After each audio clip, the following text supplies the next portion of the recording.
The David Pakman Show at davidpakman.com.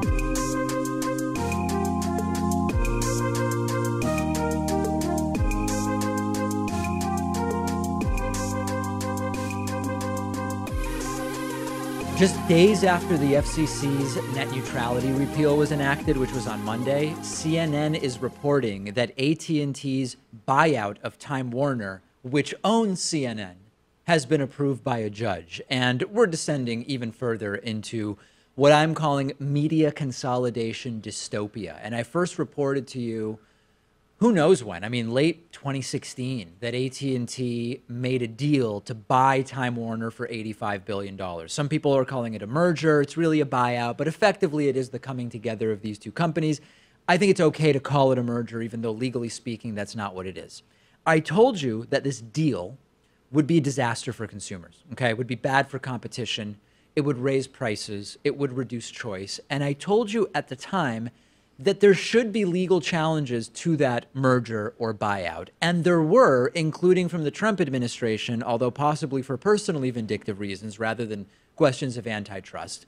But a judge yesterday has ruled in favor of the buyout. AT&T now says they're going to close the deal out by June 20th. This is days away. The judge even said, don't bother with appeals because appeals would be unjust in this particular case.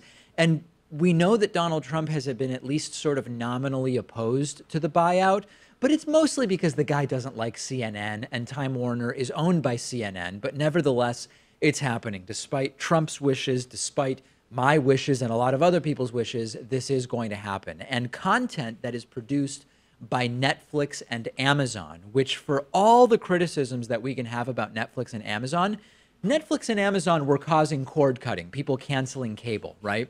That was putting some competitive pressure on the big cable providers. Netflix and Amazon are now going to be potentially hurt by this buyout. AT&T could, if they wanted, give their own content, right, like Time Warner content, soon to be, priority, and then charge more to Netflix or to Netflix users to use their bandwidth. You want to pay more for Netflix, or do you want to watch Time Warner content? And lots of people will say, I'm already getting gouged by AT&T.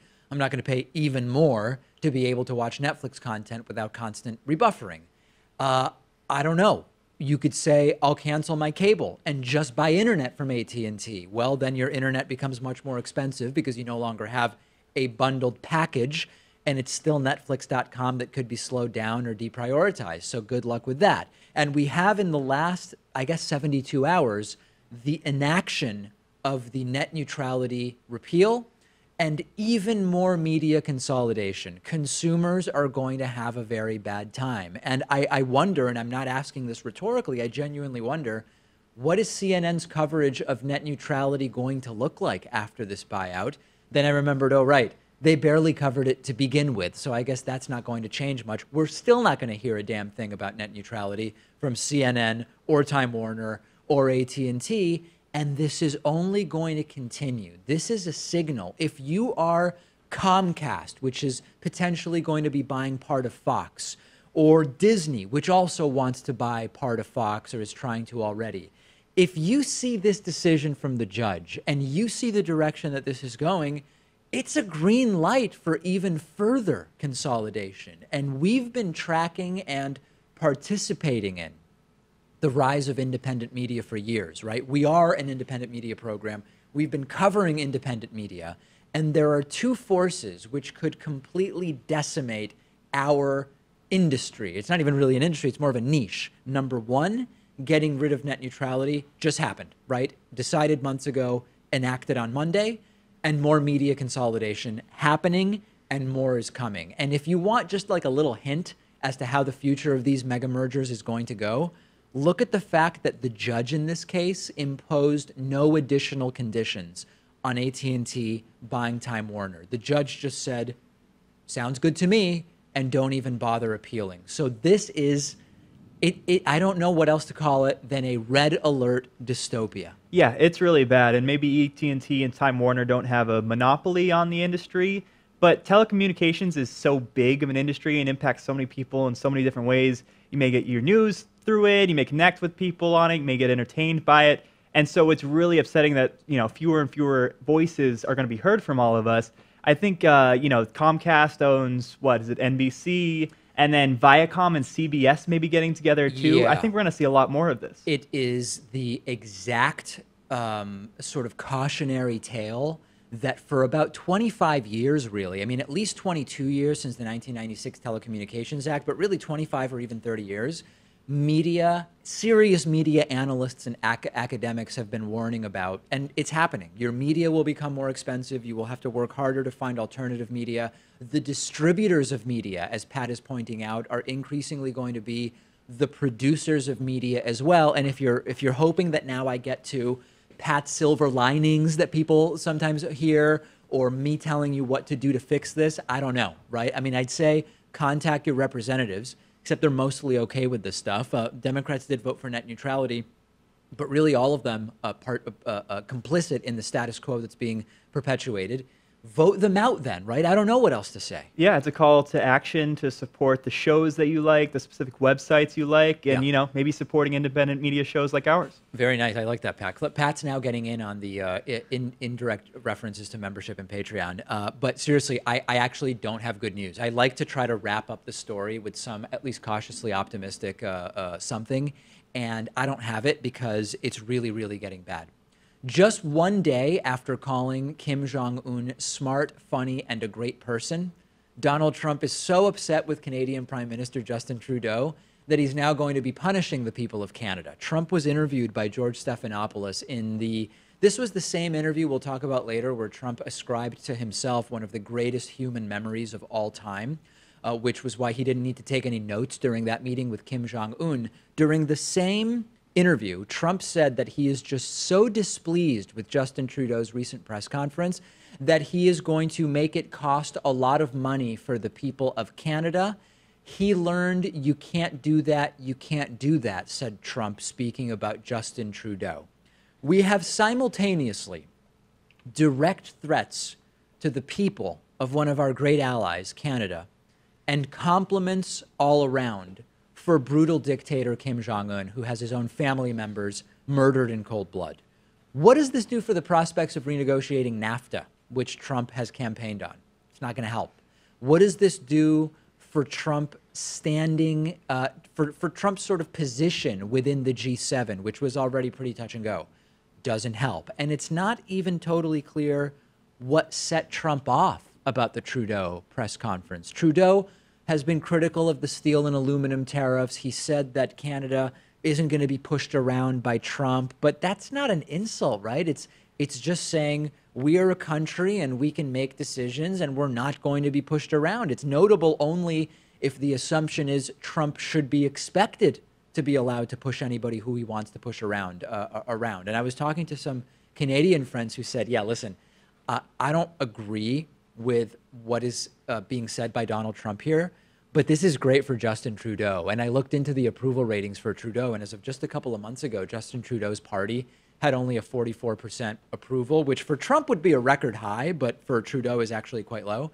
And Trump attacking Trudeau and threatening Canadians is actually a gift to Trudeau's re-election chances. And I don't know if that's actually welcomed by Trudeau or not. I don't know if he's aware of it. But he has now set up Justin Trudeau to not give an inch on trade deals and to have Canadians still support him in doing it, right?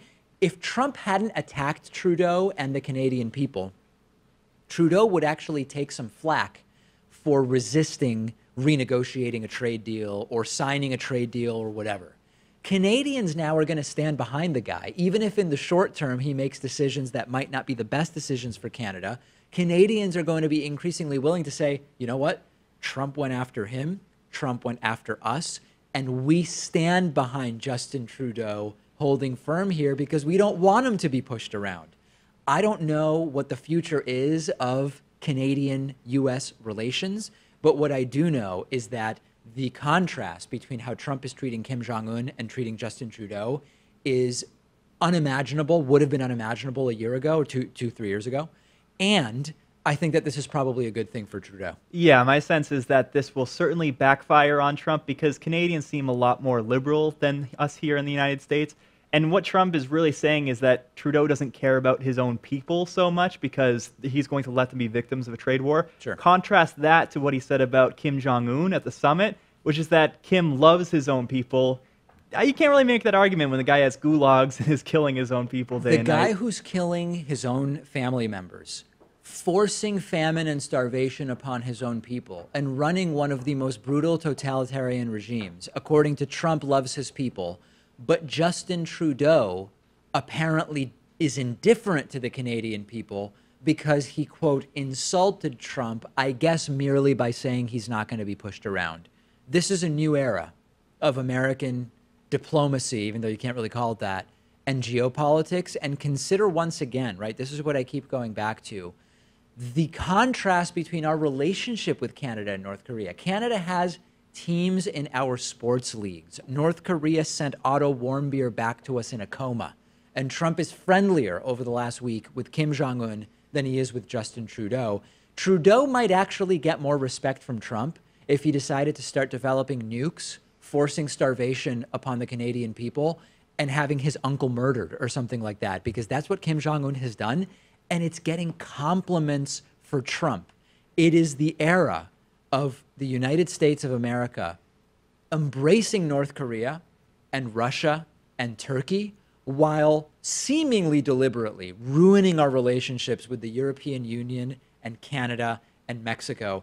I guess this is what they meant by Trump would be an unconventional president or something. Is that what we can say? Yeah, it just seems like he's taking all these positive relationships with Canada, with the EU for granted, which you can never do, right? You can never lay off the gas. I think Trumpists would argue, though, that you have to keep your friends close and your enemies closer. That's apparently what he's doing now. They would argue that now because it can be used to defend what Trump is doing. They would not have argued that under Obama or under Democratic presidents, that's for sure. Send me your thoughts. And my question is, and this is not a rhetorical question, what the hell is going on? That's my question. I'm on Twitter at @dpacman. The show is on Twitter at David Pacman Show. And I look forward to hearing from you with some analysis as to how to interpret what we're seeing at this time. The David Pacman Show at davidpacman.com.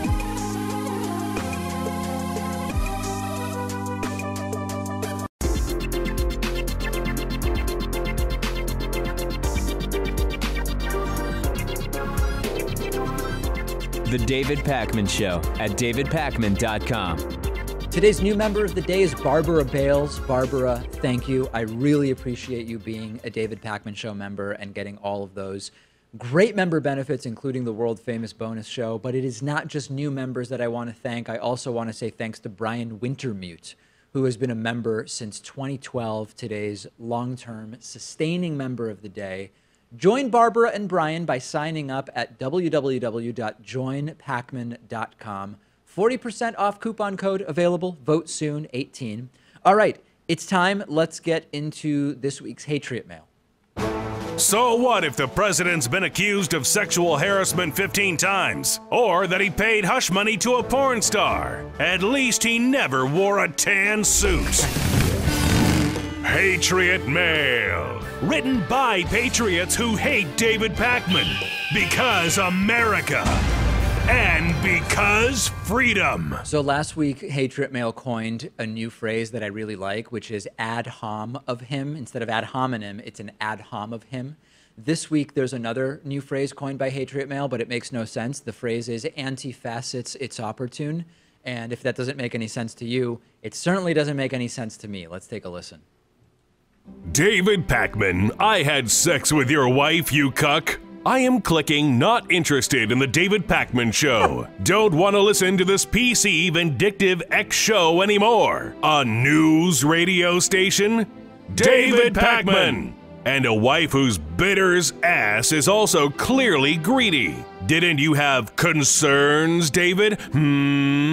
Antifacit, it's opportune. That's exactly right. Antifacets, it's opportune. And a good it's opportune to you, Pat. It's great to have you back on the program. Is that like a prescription medication name? I have no idea what that is. I think I actually saw a commercial for talking to your doctor about antifacets, it's opportune on late night television last night. Here's one phrase that I know the meaning of precisely, and it's Hatriot 40. That's the coupon code that'll save you 40% off of a David Pakman Show membership. And every time you sign up for membership using the coupon code Hatriot 40, 13 Hatriots shed a tear. And I think that that's something we can all be very, very glad about. It is starting to get stunningly stupid with the North Korea situation that the United States finds itself in. I mentioned yesterday after the summit that Donald Trump clearly thinks that he has won, and his followers have been tricked into thinking the exact same thing. And as I pointed out yesterday, the so-called deal that was made is almost identical to many past deals where North Korea has agreed in principle to denuclearization and to seek peace or whatever else. But most importantly, nothing was actually done. And most importantly, in this negotiation, nothing has actually taken place so far. We have a very vague and non-committal single piece of paper signed by Donald Trump and Kim Jong-un. Trump has said that he's stopping military exercises near North Korea. North Korea hasn't yet proven that it's going to do any of the things that Kim Jong-un signed off that he would be doing. And what is absolutely stunning is that in the last 12 or so hours, North Korea's state media agency, KCNA, is now claiming that Donald Trump has agreed to lift all sanctions on North Korea. Is this true? Trump didn't mention it. It's possible that KCNA is lying. But at the same time, Donald Trump did say in this bizarre press conference after the summit that after they signed the piece of paper, there were a bunch of toss-ins. Both Kim Jong-un and Donald Trump mentioned a bunch of extra stuff, of course, only verbally, not in writing anywhere, that they were going to be doing. So has Trump agreed to lift sanctions on North Korea in exchange for nothing actually being done yet? White House hasn't commented, at least as of a couple of hours ago. But if indeed Trump did lift sanctions on North Korea, it's another one of these examples of Trump doing something in exchange for nothing, because North Korea hasn't done anything yet. And there are Trumpists who will hear me and they'll write in and they say, David, I thought you were against war and against conflict. Why don't you want to get along with North Korea? And I do want to get along with North Korea, but North Korea is a brutal regime with forced starvation, political killings, totalitarian control, and no master negotiator, which Donald Trump claims to be, should start just giving concessions away like candy before you either get something back or at least get an assurance, something binding that you're going to get something back. And this dangerous blindness to reality is particularly evident in Donald Trump's recent tweets. This morning, Donald Trump took to Twitter, I guess as he was arriving back from Singapore, saying first, quote, before taking office, people were assuming that we were going to war with North Korea. President Obama said that North Korea was our biggest and most dangerous problem. No longer, sleep well tonight. Then also tweeting, just landed a long trip, but everybody can now feel much safer than the day I took office. There is no longer a nuclear threat from North Korea. Meeting with Kim Jong-un was an interesting and very positive experience. North Korea has great potential for the future. The degree of nuclear threat from North Korea hasn't changed from 48 hours ago because nobody has done anything yet. Kim Jong-un has made vague, non-binding sort of commitments to start making changes at some point in the future. The idea that Donald Trump would come back, and remember, we are now in a world where his statements on Twitter are, to some degree, official statements, that they communicate what the president truly believes is going on.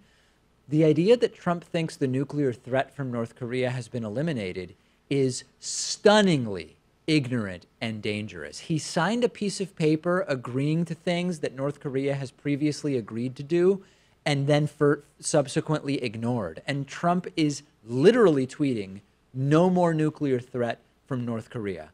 On the off chance that this doesn't work out, Trump, in apparently some kind of exhaustion delirium from being awake more than 24 hours, told the truth yesterday before leaving Singapore. And Trump said, listen, you know what? If Kim Jong-un doesn't stick to what he said he was going to do, I'll come up with some excuse as to why it's not my fault anyway. Bizarre video of Trump being strangely honest after the summit. Take a look. Honestly, I think he's going to do these things. I may be wrong. I mean, I may stand before you in 6 months and say, hey, I was wrong. I don't know that I'll ever admit that, but I'll find some kind of an excuse. Okay, one more. Come on. Trump's joking about it, but that's actually exactly what he will do, right? It's brilliant in its evil genius. He has claimed victory, including on Twitter, saying, nuclear threat from North Korea is over. We did it. We won. North Korea is no longer a problem. And he's doing this by accepting at face value the sort of statements that previously have been immediately ignored by North Korean leaders. And he straight up told us, he said in public, in front of a camera, if it doesn't work out in 6 months or whenever, he won't admit that he's wrong. He'll just come up with some excuse for why it wasn't his fault anyway. In his exhaustion, he made a joke that is actually what he will do, but then the midterms might be over and he might be well on his way to re-election by that time. Yeah, maybe a misstep, I think. I think it's brilliant. You think? I think that this is exactly, his supporters don't care, right? They'll forget about this. And in 6 months, Trump will say, I did my part. I made every effort. I got the commitments I wanted to get. Who could have predicted X, Y, or Z, which led to Kim Jong-un ultimately not doing it? It sounds like wishful thinking on both sides, right? North Korea is saying that the U.S. is going to pull all of its sanctions. The U.S. is saying that North Korea is going to denuclearize. Really, probably none of those things are going to happen, but it allows both sides to claim victory, and that's what they want. They didn't want this to be a waste of time. And that's the priority for Kim Jong-un, right? He wants to win the propaganda war, both internationally, but importantly within his own country. And, I mean, serious question. If you're Iran, right, and you see this happening, even if we don't know exactly which of these claims are true and which of these claims aren't true, what do you start doing if you are Iran? Because if it's true that Trump is lifting sanctions on North Korea and he's going to help them build luxury hotels and bring great amounts of business and tourism dollars or whatever, if you see Trump doing that with one of the most brutal and oppressive regimes in the world while trying to impose tariffs on our allies, what do you do if you are a country like, for example, Iran? Not a rhetorical question. That's a real question I have. I don't really know how to introduce this next story to you.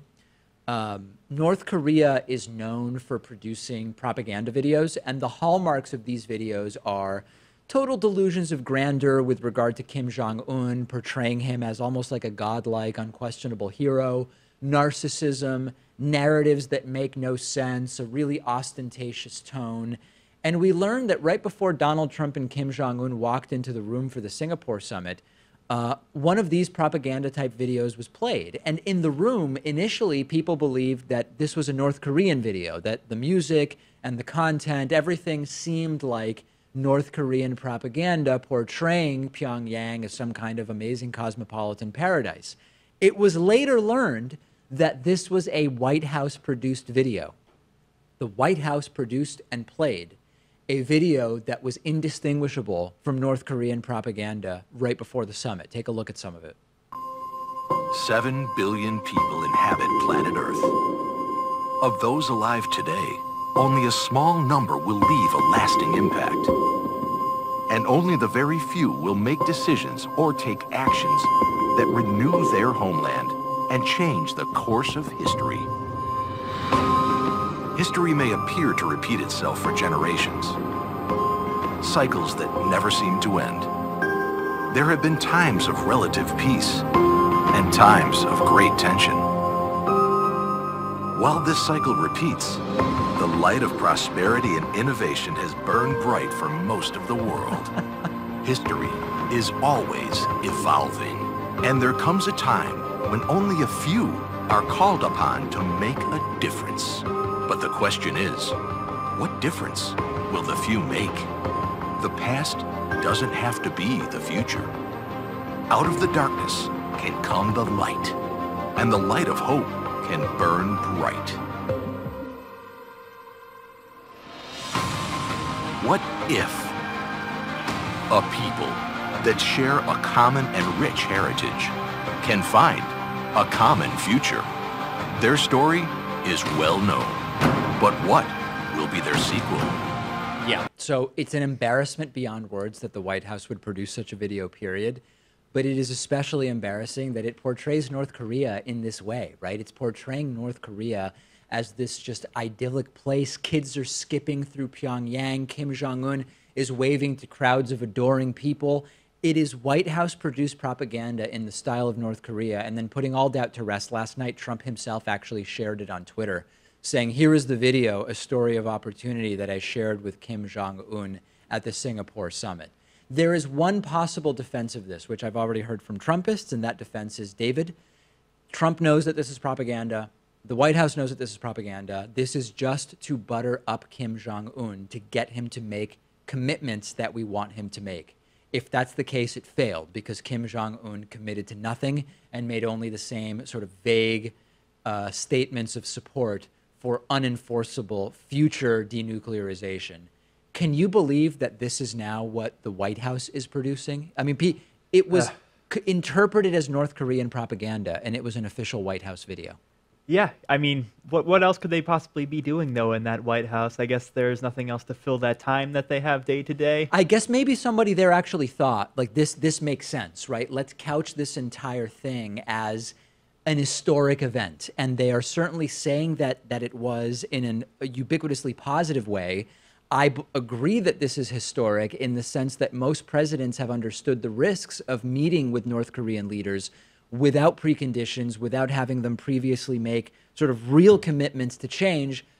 I hope I'm wrong. That's my sort of final point on this North Korea thing. I hope that I'm wrong and that we really do see the reforms from North Korea that so many in the West and in South Korea and in Japan and even in China have been hoping for decades at this point. I've explained clearly why I remain skeptical, but please, the White House should not be involved in the production of North Korean-style propaganda. Discuss this with us on our subreddit at davidpakman.com/REDDIT. Luke Vargas joins me from Singapore after the break. The David Pakman Show at davidpakman.com.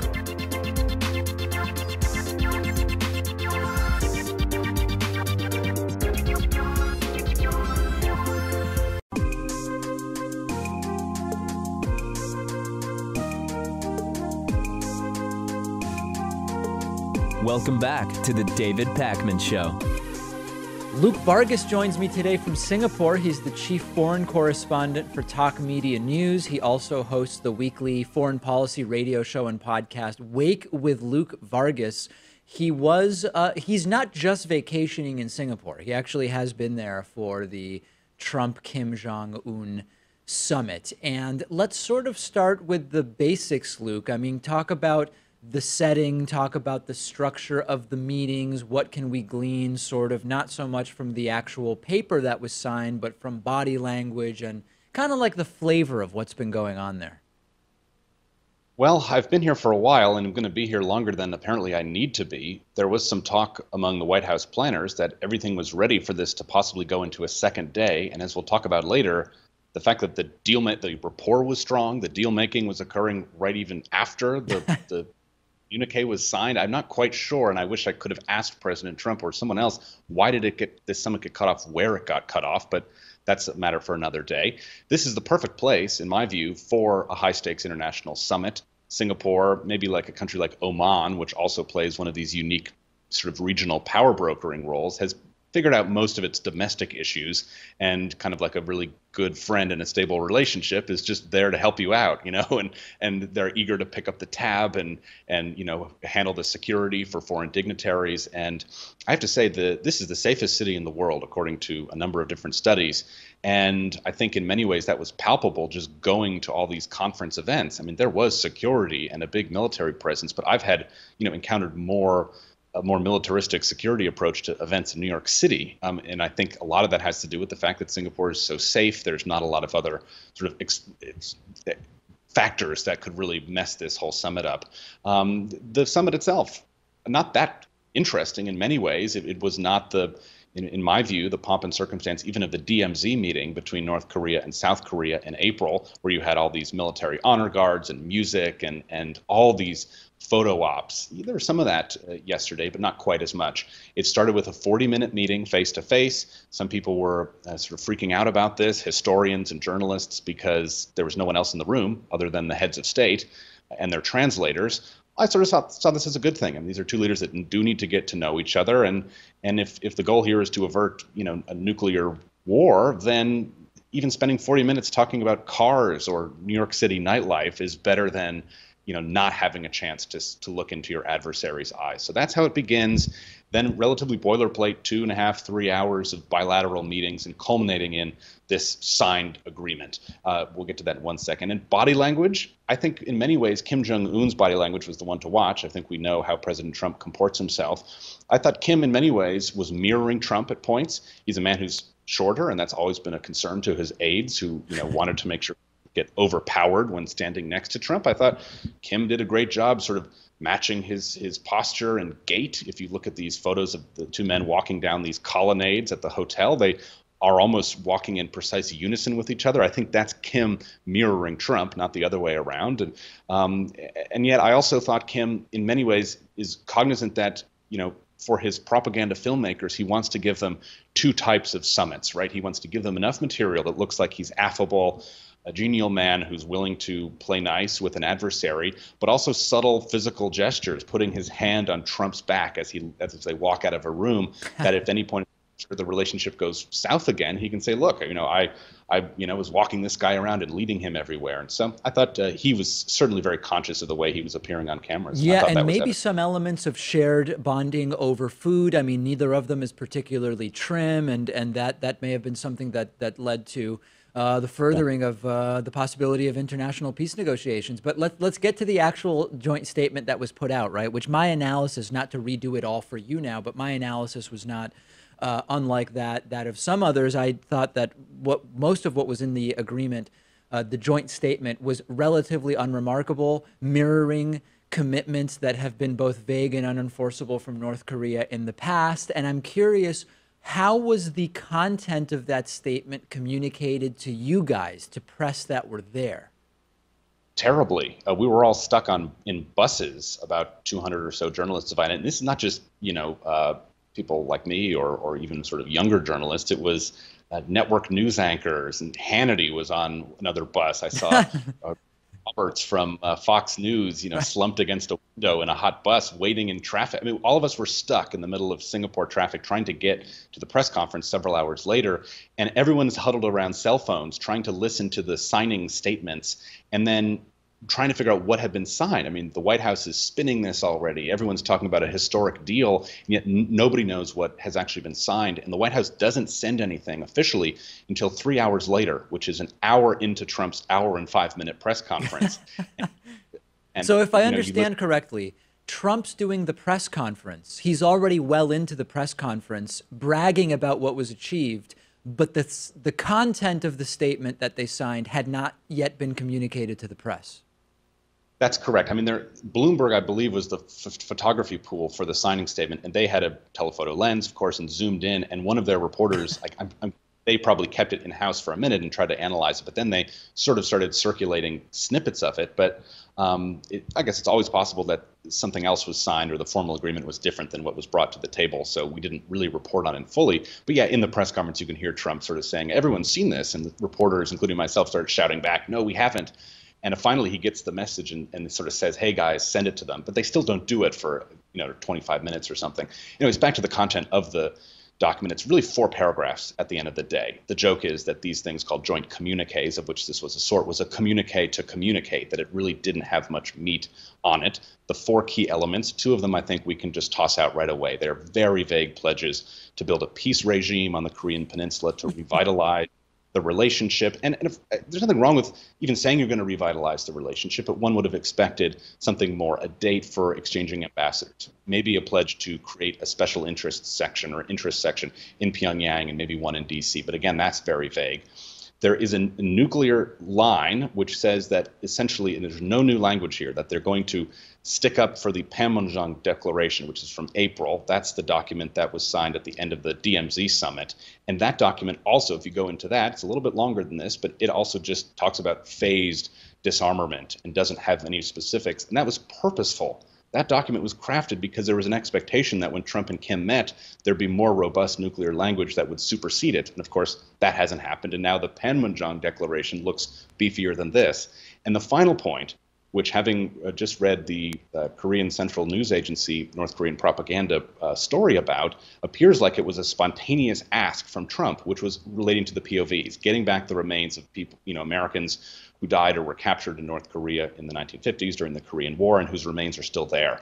And seemingly on the spot, according to the Koreans, Kim just acceded to this demand, and that was the fourth of the 4 paragraphs. But imagine this document, which already looks weak, lacking that paragraph, one that Trump was talking up repeatedly during the press conference. There isn't a lot of meat on the bone.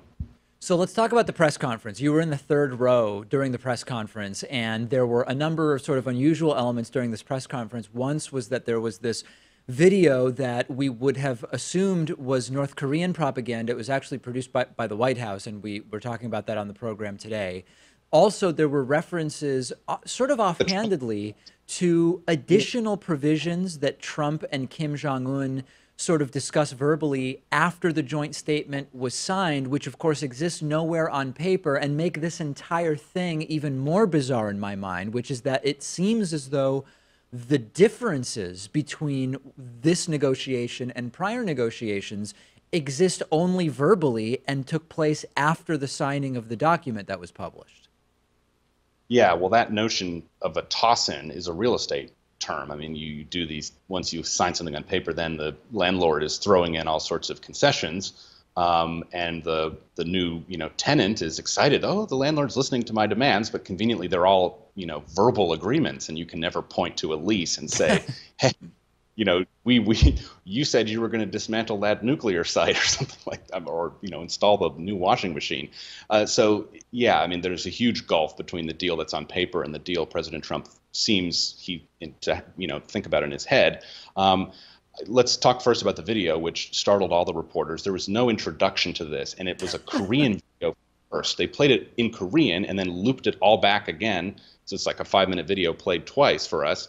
And we did actually think it was a North Korean, multimedia material that was brought in. It had all the hallmarks. I don't know if you've seen, at risk of misidentifying the Donald Trump offspring, is either Eric or Donald Trump Jr., who had a promotional video for a new shared workspace living community in Dumbo in Brooklyn. And it looked a lot, I mean, I would be not surprised if it was the same sort of marketing team that did both of these videos. It has all this, it's the hallmark, stock footage of a basketball player with no uniform dunking on a court on a parquet with no logos on it either. It's like, and then shots of condos in South Beach. This was apparently a video Donald Trump played to Kim. And I was thinking, if you're a U.S. ally, let's say Botswana, who's doing most things right, but they could be better. The economy's okay, but why not have a much more prosperous economy? Are you going to get any sort of presentation from Trump, become our friend and we'll make you the country of your dreams? No, he's giving this pitch to a guy who's, a murderous dictator. That also seemed odd. And then we'll talk about the toss-ins. I mean, so.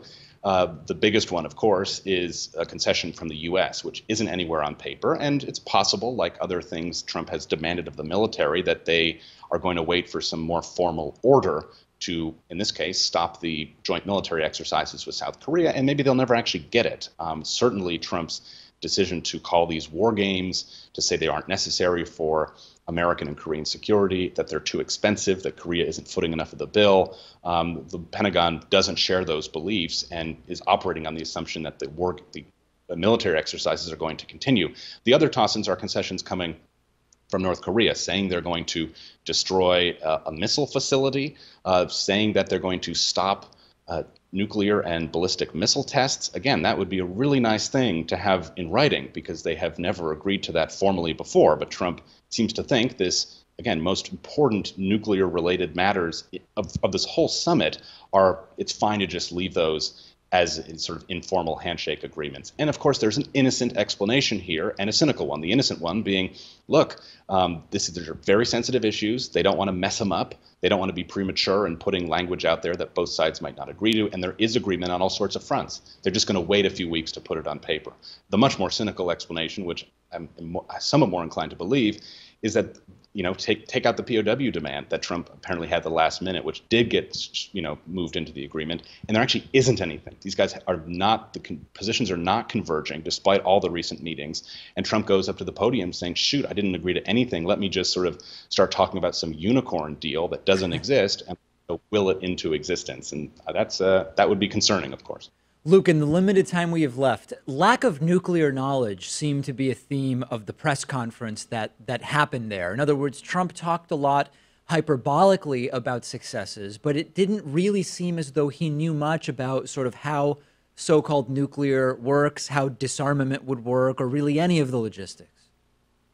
He didn't. And he also, one of the details that would be really nice to have is, what is this ballistic site related to the engine program of the ballistic missile program in North Korea that they're going to destroy? Because there's already one called Ihari. It's the driver and engine facility, I think, and that's already slated for destruction. So if that's what it is, then this is really a nothing burger. Major negotiation point. Right. He agreed to destroy something that's slated for destruction. Right. The other bits are this tweet sent from Air Force One where Trump says now the nuclear issue is off the table. Of course, that's impossible unless the nuclear threat is removed or destroyed, which it hasn't been. And this also notion from Trump that, and I think he said this in the press conference, that, once you start to even partially take apart the nuclear program, the rest sort of just solves itself, which is the opposite of what experts say, which is that even if you get rid of all the material and all the launch sites, you still have in North Korea, at least, a whole, rank and file of thousands of nuclear scientists who possess intimate knowledge of how to get back to that nuclear threshold again. And unless you retrain them or give them something else to do, they're a very potent political force in North Korea, and they also hold the keys to restarting that program. So the way he talks about nuclear weapons just signals he doesn't really know what he's talking about. Luke, we're going to keep following it. Question, what has been the most interesting or unique food item you've had while in Singapore? Gosh, I haven't been terribly adventurous. I'm trying to think. The Marriott Hotel, which sponsored the journalists, had buffets every night, and there were some odd sea creature salads without much garnish that I largely stayed away from. But other than that, it was sort of American-style dining for the last few days. So now that I'm caught up on sleep and all the diplomats have left town, I am going to branch out and see the rest of the city.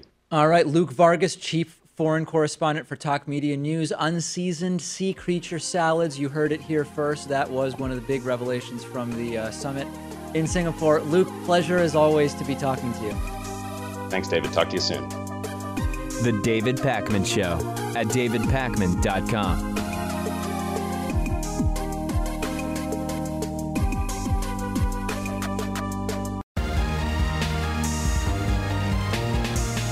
The David Pakman Show at davidpakman.com. Remember when President Obama was still president and the right would concoct these FEMA camp conspiracy theories? And I don't even really remember the exact details because they were so ridiculous. But it went something like Obama's going to build a FEMA camp. It's going to be like a concentration camp or an internment camp. He's going to put people in it. He will declare martial law and suspend future elections and effectively crown himself president for life as sort of a plan to become a dictator or something like that. Obviously, none of that stuff happened. But the Trump administration is now actually building a camp to concentrate the kids that are being picked up by Border Patrol coming into the United States across the U.S.-Mexico border. The Department of Health and Human Services is checking out Fort Bliss in Texas as a place where they might be able to, on this massive army base, build a tent city to hold up to 5,000 kids, according to U.S. officials. Whatever you thought about President Obama, this plan from the Trump administration is way closer to a concentration camp or an internment camp than anything that President Obama even proposed to do, never mind actually did. And meanwhile, the Trump administration continues this completely immoral practice of separating migrant children from their parents So the child shelters that exist are already overflowing. And just out of curiosity, if you set up this tent city and kids die there, what happens? Will it be pursued the way that it should be pursued, or will it be sort of like, nah, they were undocumented, they weren't here legally anyway, and it'll get brushed under the rug? I think we know which way it'll go, and it's absolutely disgusting. Now, online, I see people already saying, this is a concentration camp. I don't know, right? I mean, I don't know whether that's the phrase that I would use, but it certainly is pretty close to an internment camp. And in a way, it's Alex Jones' conspiracy about FEMA camps coming true, except they're military camps, not FEMA camps, and they're under President Trump, not President Obama. They are actually building the camps, and they're doing it in a place that regularly has temperatures over 100 degrees in the summer. It's the first half of June. I looked today. The temperature at Fort Bliss was going to be a high of 99 degrees, and they are building a tent city to house little kids. This is the dystopia that we were warned about. 5,000 children without their parents in a camp in a legally, I guess we'll call it legal limbo. Will there be social workers? If you're going to have 5,000 kids, you probably should have at least 150 social workers to adequately care for these children. Are they planning to have 150 social workers at the camp? Unclear. And what I want to know is, what will it take for people to cross party lines and just say, this can't happen. We can't allow this to happen because your dollars are funding this, your tax dollars, my tax dollars are funding this. And in the end, it's effectively an internment camp for little kids. Yeah, I wonder if they'll draw the same sense of urgency or contempt maybe as they did for the Japanese internment camps, which I think you can draw an analogy to. Certainly, these children aren't American citizens like many of the Japanese people were. Yeah. But it's just as urgent. I mean, when you're talking about kids, what does that matter so much? You know what's scary about that? There was wholesale indifference to the Japanese American internment camps. So if we want to figure out, will there be a demand for action and outrage here, if we look back at what the attitude was during World War II and the Japanese American internment camps, doesn't bode well for us. Doesn't bode well for us at all. These are kids who are not free to go. The military is controlling the space. And this is the type of thing that any reasonable human rights organization would say, you're violating people's basic human rights, full stop. Yeah, just as the Japanese were seen as enemies at the time, Hispanics are now. And so people won't really care so much, even though you're dealing with kids here. The rhetoric from the current administration has otherized these kids in a way that they are indeed seen, not necessarily as enemies, but I would agree, people that don't really deserve the exact same care that we would give to Americans. Sometimes I sit back and just kind of wish we could have a normal president. It was noticed that Donald Trump took no notes during his bizarre meeting with Kim Jong-un in Singapore. And when he was asked about it, his explanation was he doesn't need notes because he has one of the great memories of all time. If you want to talk about delusions of grandeur and narcissism, it is this video clip of Donald Trump. Take a look. We had a great conversation. It was a very heartfelt conversation.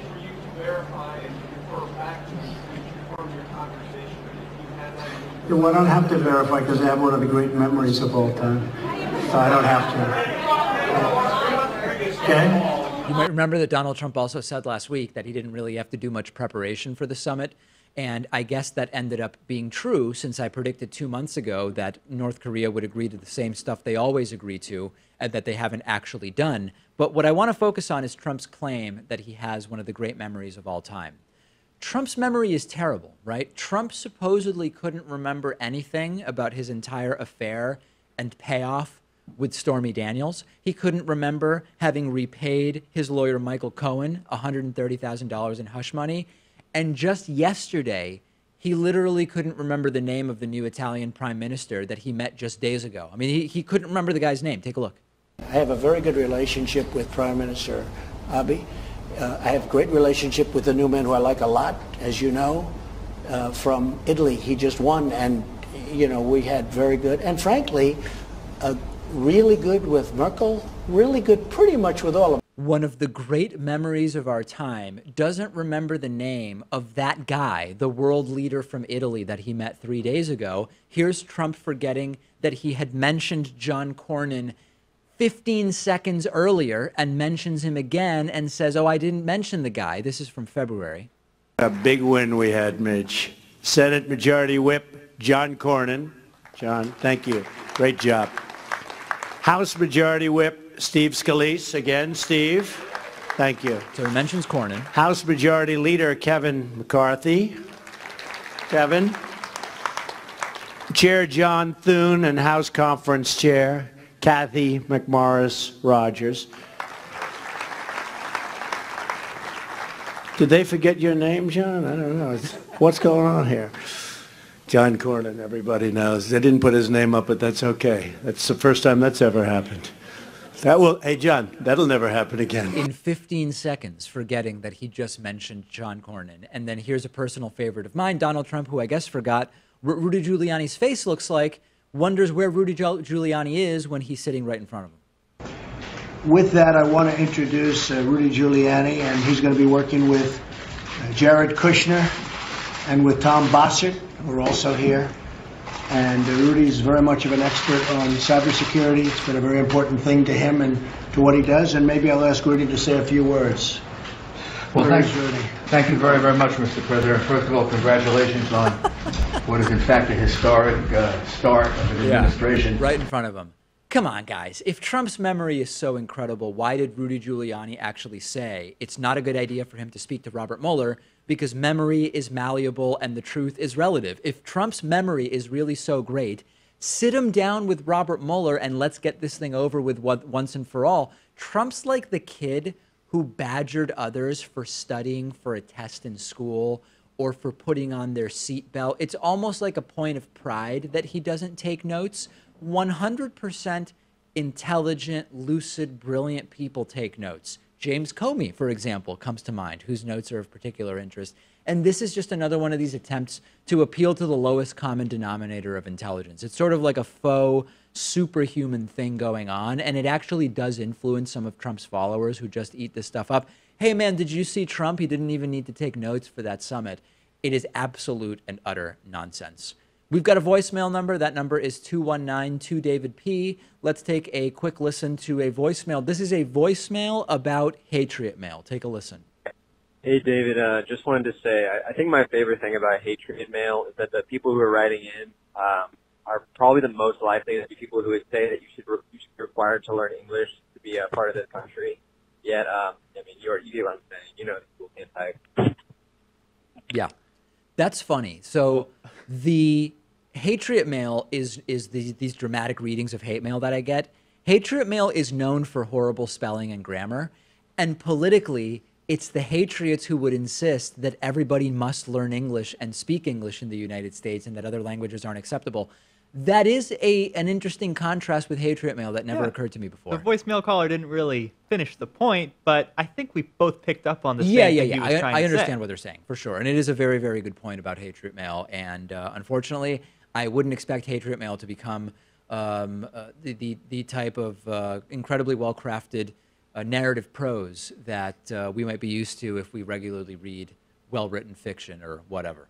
We've got a great bonus show coming up for you today. We will talk about ranked choice voting in Maine under threat. We will talk about why IHOP has changed its name and why it might work. And we will also talk about a European dispute which leads to Macedonia getting a new name. Join Pacman.com and Patreon.com/David Pakman Show, both ways to get instant access to the bonus show.